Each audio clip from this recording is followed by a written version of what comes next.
उत्तर पद होता है, उत्तर पद का जो अच है वो दीर्घ यदि हो तो उत्तर पद के अच को जो है ह्रस्व कर दिया जाता है। ये किस में किया जाता है? अव्ययी भाव समास में। ये इस सूत्र का अर्थ हुआ। तो ह्रस्व नपुंसके प्रातिपदिकस्य। अब आगे देखते हैं उपसर्जनम पूर्वम। तो ये उपसर्जनम पूर्वम, तो ये कहता है उपसर्जन संज्ञक पद का पूर्व में प्रयोग हो। तो ये कह रहा है कि जो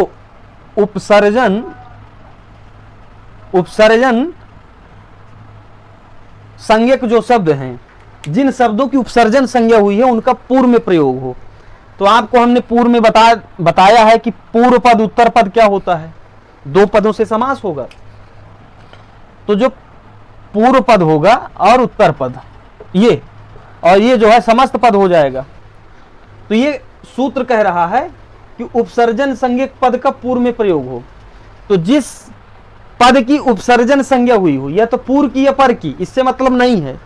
जिसकी भी उपसर्जन संज्ञा हुई है तो उसका पूर्व में प्रयोग करेंगे, पहले उसको रखेंगे, पूर्व पद की जगह रखेंगे समास करने के बाद। ये इसका मतलब है। तो आइए, जैसे कह रहा है उपगंगम, उपगंगम ही दे दिया, ठीक है ना। तो अब ये पहले आप जान लीजिए कि उपसर्जन क्या है। उपसर्जन आप थोड़ा सा समझिए कि उपसर्जन होता क्या है। तो अगले सूत्र में ही दिया है कि प्रथमा उपसर्जनम प्रथमा निर्दिष्टम समास उपसर्जनम। अभी हम आएंगे उपसर्जनम पूर्वम में, पहले इसको जानिए, प्रथमा निर्दिष्टम समास उपसर्जनम। उपसर्जन शब्द आया ना, तो ये कह रहा है कि अव्यय की उपसर्जन संज्ञा होती है। जो अव्यय शब्द हैं, ठीक है ना, अव्यय शब्द हैं, इसे प्रपरा अपसम अनुव निस निर्दुष दुर वियांग इत्यादि ये जो शब्द हैं, तो उप इत्यादि, उप आप, ये सब क्या है? उपसर्जन है। ये सब क्या है? अव्यय हैं। और इन्हीं अव्ययों को क्या कहेंगे हम? उपसर्जन कहेंगे। अव्ययों को क्या कहेंगे? उपसर्जन कहेंगे। उपसर्जन संज्ञक मतलब ये उपसर्जन कहलाएंगे। और जो उपसर्जन होंगे तो इनका पूर्व में प्रयोग हो जाएगा। तो जैसे उपधन गंगा, ठीक है, ये है, तो उपधन गंगा है, तो ये इसमें तो पूर्व में ही उप है। तो पूर्व में है, तो यदि मान लो पर में होता, गंगा धन उप होता, तो गंगा को जो है हम पीछे कर देते, उप को पहले कर देते। तो यहां पर ऐसे लिखेंगे उपगंगम, और ये जो है दीर्घ है तो इसको ह्रस्व कर देंगे, और नपुंसक लिंग में ये जलम फलम की तरह गंगम बन जाएगा, तो उपगंगम। तो ये चीज ये सूत्र बोल रहा है।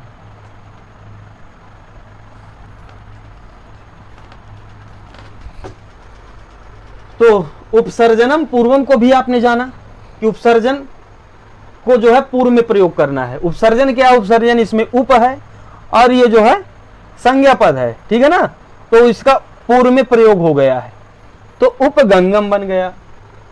और जैसे आधिहरि, आधिहरि, तो ये आधिहरि में जो है, ये आधि जो है उपसर्जन है, तो आधि का पूर्व में प्रयोग हुआ है, और हरि जो है संज्ञा पद है, ठीक है। तो इस प्रकार से उपसर्जन का हम पूर्व में प्रयोग करेंगे। और प्रथमा निर्दिष्टम समास उपसर्जनम एक सूत्र है, अव्ययम विभक्ति समीप समृद्धि करके, तो उसमें जो है बताया गया है कि उपसर्जन, तो अव्यय की उसमें जो है प्रथमा जो है वो निर्दिष्ट है। अव्यय को वहां पर क्या कहा गया है? अव्यय को प्रथमा बताया गया है, ठीक है ना। जो अव्यय को प्रथमा बताया गया है, ये कह रहा प्रथमा निर्दिष्टम, तो अव्यय वहां प्रथमा निर्दिष्ट है, और जब वहां अव्यय प्रथमा निर्दिष्ट है तो उसी को क्या कहते हैं? समास में उपसर्जन कहते हैं। तो ये सब आप मत जानिए, सीधा सा अर्थ आप ये जान जाइए आज की क्लास में कि जो है प्रथमा निर्दिष्टम समास उपसर्जनम जो है, ये कह रहा है कि अव्यय जो है क्या होगा? ये जो है उपसर्जन कहा जाएगा। और जो उपसर्जन कहा जाएगा, तो जब अव्यय भाव समास करेंगे तो उपसर्जन को पूर्व में रख देंगे। तो जितने भी अव्यय शब्द मिलेंगे, जितने भी, तो सबको जो है पूर्व में रखेंगे, बाद में संज्ञा शब्दों को रखेंगे। ये इसका तात्पर्य हुआ। अब आगे देखते हैं, कहते हैं अनफ्च, तो अन्नंता दब्बई भावात समासांता तत्स्यात्, और इसका उदाहरण दे रहा है उपराजम अध्यात्मम। तो ये कह रहा है अन हो अंत में, अन हो अंत में, ऐसा अव्ययीभाव समास, ठीक, अन हो अंत में, ऐसे अव्ययीभाव समास में जो है क्या हो, टच हो, ठीक। तो ये उपराजम, तो उपराजम ये जो शब्द है उपराजम, ठीक, ये उपराजम शब्द बना कैसे है, तो कह रहे हैं कि ये पूर्व में जो है उपधन राजन था। क्या था, उपधन राजन। और ये सूत्र क्या कह रहा है, अनष्ट कह रहा है अन हो अंत में, तो राजन में जो है जा में जो है आ है और ये ना है, तो यहां पर अन है कि नहीं है, अन है अंत में कि नहीं है, राजन में जा में आ आपको मिल जाएगा और ना का ना है ही, तो अन मिल गया अंत में कि नहीं। तो ये यही कह रहा है कि अव्ययीभाव समास में क्या हो, अन हो अंत में, और वो अन कैसा हो, समासांत हो, तो समासांत है, ठीक है ना, समास के अंत में, समस्त पद के अंत में हो, तो उपराजन है, उपधन राजन, तो राजन के अंत में है तो समस्त पद हो गया उपराजम, और उपराजन के अंत में जो है क्या हो गया, अन हो गया। तो ऐसे अन के साथ टच प्रत्यय हो जाता है, क्या हो जाता है, टच प्रत्यय हो जाता है। तो ये तद्धितांत प्रत्यय है, टच प्रत्यय। तो ये तद्धितांत, अब प्रत्यय की चर्चा हम बाद में आपसे करेंगे, लेकिन आप जान लीजिए कि जो है ये प्रत्यय, प्रत्यय जो है 5 प्रकार से आप कर सकते हैं, और 5 में भी आप जो है सुप प्रत्यय, सुप प्लस तिंग, और ये जो है सुप 21 हो गए, ये 18 हो गए, और सुप प्रत्ययों के बाद जो ये जो है विभक्तियों से लगते हैं, ठीक है ना, सुप 7 विभक्तियों से, और तिंग प्रत्यय 18 प्रत्यय हो गए, और इनके अलावा शब्दों के साथ लगते हैं तद्धित प्रत्यय, तद्धित प्रत्यय शब्दों के साथ लगते हैं। तो शब्दों के साथ सुप लगेगा और तद्धित लगेगा, 2 प्रत्यय शब्दों के साथ लगेंगे, तद्धित और सुप शब्दों के साथ, और तिंग प्रत्यय और तिंग, और एक प्रत्यय है कृत प्रत्यय, ये जो है कृत प्रत्यय, तिंग और कृत प्रत्यय ये धातु के साथ लगते हैं। और धातु क्या होता है, धातु जो है ये धातु क्या होता है, ये सारी जो है हम आपको क्रिया धातु ये सब जो है आपको जो है भ्वादि अदादि इत्यादि सारे प्रकरणों की जब चर्चा करेंगे तो उसमें आपको बताएंगे। और एक प्रत्यय होता है स्त्री प्रत्यय, स्त्री प्रत्यय, तो ये जो है स्त्री लिंग करने में जब पुल्लिंग शब्दों की स्त्रीलिंग करते हैं तो स्त्रीलिंग प्रत्यय का हम प्रयोग करते हैं। तो इस प्रकार से एक हो गया स्त्रीलिंग प्रत्यय, और 2 प्रत्यय का समूह हो गया सुप प्रत्यय और तिंग प्रत्यय। सुप और तद्धित, तिंग नहीं, सुप और तद्धित जो है ये शब्दों के साथ हो गया। तिंग प्रत्यय जो है सुप प्रत्यय 21 है, और तद्धित की अभी यहाँ पर कोई निश्चित संख्या नहीं है, और तिंग प्रत्यय जो है ये 18 है, इनकी संख्या निश्चित है। और कृत प्रत्यय, ये कृत प्रत्यय ये क्रिया के साथ जुड़ते हैं, शब्दों के साथ जुड़ते हैं, जैसे राम श्याम मोहन गीता सुनीता वह, तो इनके साथ सारे सुप प्रत्यय जुड़ेंगे, और क्रिया जाना खाना सोना इनके साथ तिंग प्रत्यय जुड़ेंगे और कृत प्रत्यय जुड़ेंगे। और जो है सुनीता गीता रमा इनके साथ सब स्त्री प्रत्यय जुड़ेंगे। इन जो है पुल्लिंग शब्दों की स्त्री लिंग बनाने में तो थोड़ी सी विषयांतर चर्चा हुई, लेकिन जो है प्रत्यय की बात आई तो हल्का सा हम आपको हिंट दे दिए। तो ये जो है तद्धित हम बताना चाह रहे थे, इसलिए हमको सब बताना पड़ा। तो ये जो टच प्रत्यय होता है, टच प्रत्यय, टच, ये तद्धित शब्द आ गया था इसलिए हमको ये सब बताना पड़ा। तो टच प्रत्यय कैसा है, तद्धित प्रत्यय, और तद्धित प्रत्यय किसके साथ जुड़ता है, शब्दों के साथ, ठीक। तो ये अनश्च सूत्र का हम अभी अध्ययन कर रहे थे। तो जैसे उपराजन, उपधन राजन, ये उपराजन है, यहां पर अन अंत में दिख रहा है, तो अन कह रहा है जब अंत में दिखे तो उस अन के साथ टच प्रत्यय हो जाता है, टच प्रत्यय। और टच प्रत्यय का केवल आ बचता है, इसका टच का केवल आ बचेगा, इसकी इत संज्ञा होकर के टा और चा की लोप हो जाता है, तो केवल आ बचता है। तो जब टच का केवल आ बचेगा तो ये उपराजन धन आ, ठीक। और एक सूत्र आता है नमस्तद्धिते, ये आप सूत्र पढ़ेंगे, अगला ही सूत्र है नमस्तद्धिते, एकदम बैठा है, तो ये कह रहा है अन का लुक हो, लुक मतलब लोप, अन का क्या हो जाए, लुक कर देता है, लोप कर देता है। किस अन का, ये राजन में जो अन है, तो ये जब राजन में अन है तो इसका लोप कर देगा, तो उपराज बचेगा। जब उपराज बचेगा और इसका आ चला जाएगा तो उपराज बचेगा, और ये जो आ है तो इससे मिल जाएगा तो उपराज, जब आ इससे मिल जाएगा तो इसका हलंत खत्म हो जाएगा तो उपराज बन जाएगा, ठीक है ना। और ये इससे मिल जाएगा और फिर जो है इसमें सु प्रत्यय इत्यादि लगा करके उपराजम बना दिया जाएगा। तो वही बता रहा है कि उपराजम बन जाएगा। तो ये अनर्च की बात हो गई। और इसी तरह से अध्यात्मम, तो आधिधन आत्मन, आदि उपसर्ग पूर्वक आत्मन है तो अध्यात्मन, उसमें भी अन का लोप हो जाएगा और आ मिल जाएगा तो अध्यात्मम बन जाएगा, ठीक है ना।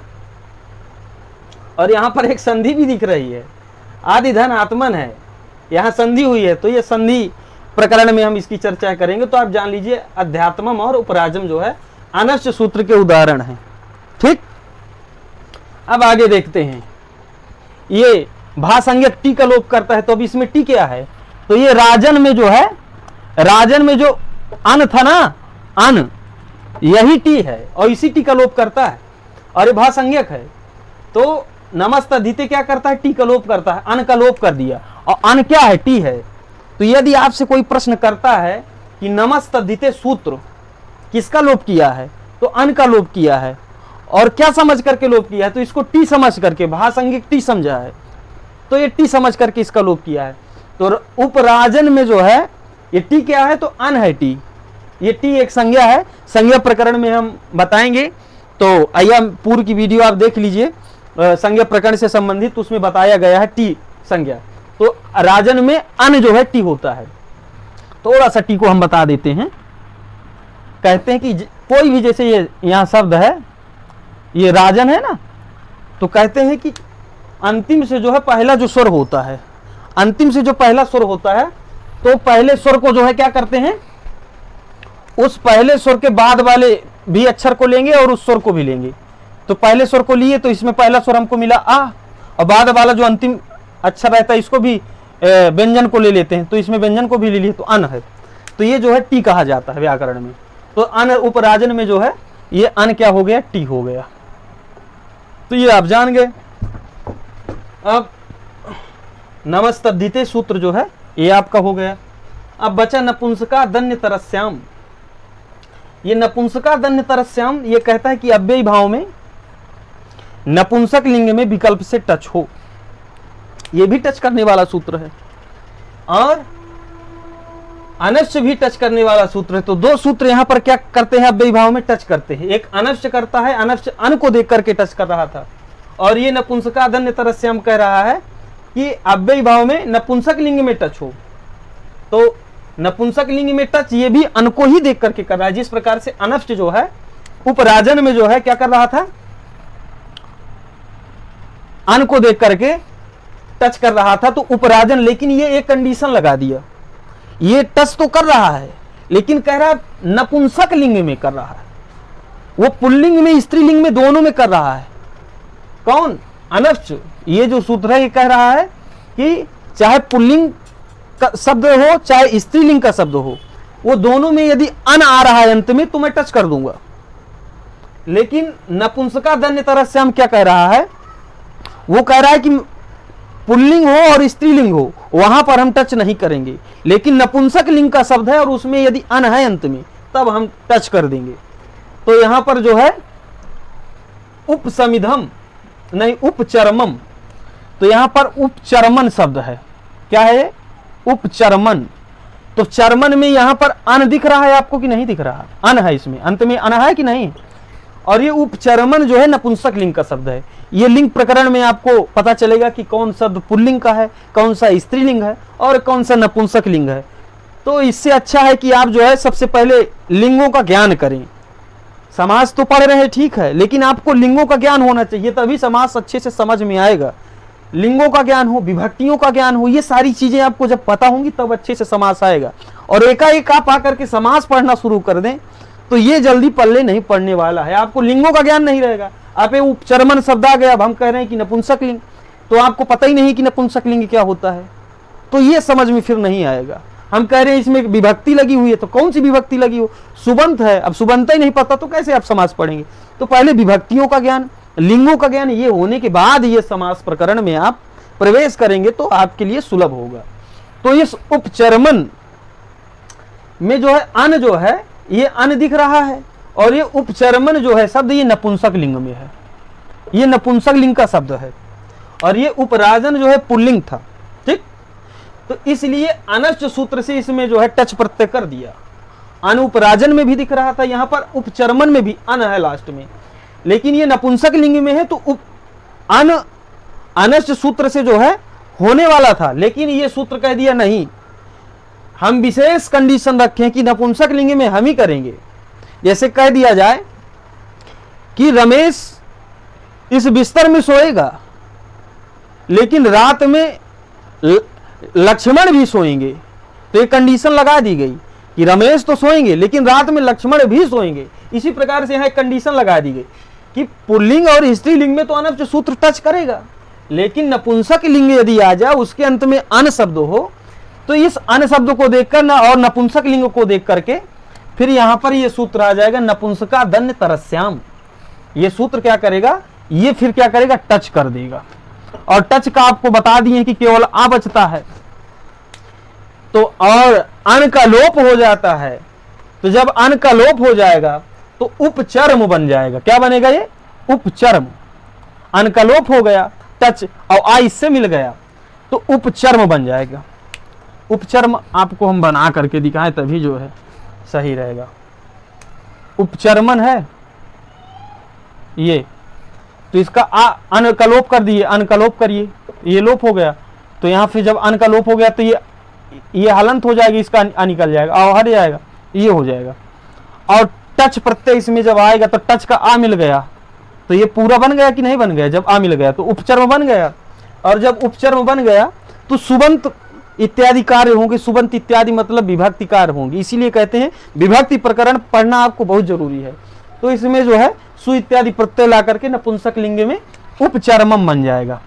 ठीक, लेकिन एक कंडीशन अभी और है इसमें, ये तो सामान्य हो गया, लेकिन ये कह रहा है कि विकल्प से, यहां पर एक शब्द दिया हुआ विकल्प से। ये भाई विकल्प क्या है? विकल्प से मतलब क्या हुआ? तो कह रहा है कि ये जो टच होता है ये एक बार करेगा, एक बार तो टच कर देगा नपुंसक लिंग में, और दोबारा ये क्या करेगा? नहीं करेगा। तो एक बार जब टच हो गया तो उपचर्मम बन जाएगा। और जब एक बार टच नहीं करेगा तो उपचर्म बनेगा। अब ये कैसे भाई? तो ये अब ये उपचर्म हाँ तो ठीक है ना। तो ये विकल्प से क्या कर दिया? टच कर दिया, तो एक उपचर्मम बन गया और एक उपचर्म बन गया, दो रूप इसमें बन जाएंगे। ठीक है ना। तो एक बन जाएगा जब विकल्प से टच करेगा तो एक रूप बनाएगा, और जब विकल्प से टच नहीं करेगा तो दूसरा रूप बनाएगा। तो उपचर्म और उपचर्मन, उपचर्मम और उपचर्म, ये दो रूप जो है नपुंसका दन्य तरस्याम, ये सूत्र जो है बना दिया। किसमें? अव्ययीभाव समास में, नपुंसक लिंग में। तो ये केवल नपुंसक लिंग की विशेष कंडीशन फॉलो कर दिया। अब आइए अगला सूत्र देखते हैं, झया। ये क्या कह रहा है? कह रहा अव्ययीभाव में अंत में झय हो तो विकल्प से टच हो, ये भी टच कर रहा है, ये सूत्र भी टच कर रहा है, लेकिन ये कह रहा है झय हो। ये झय क्या है? तो झय एक प्रत्याहार है। क्या है ये? झय प्रत्याहार है।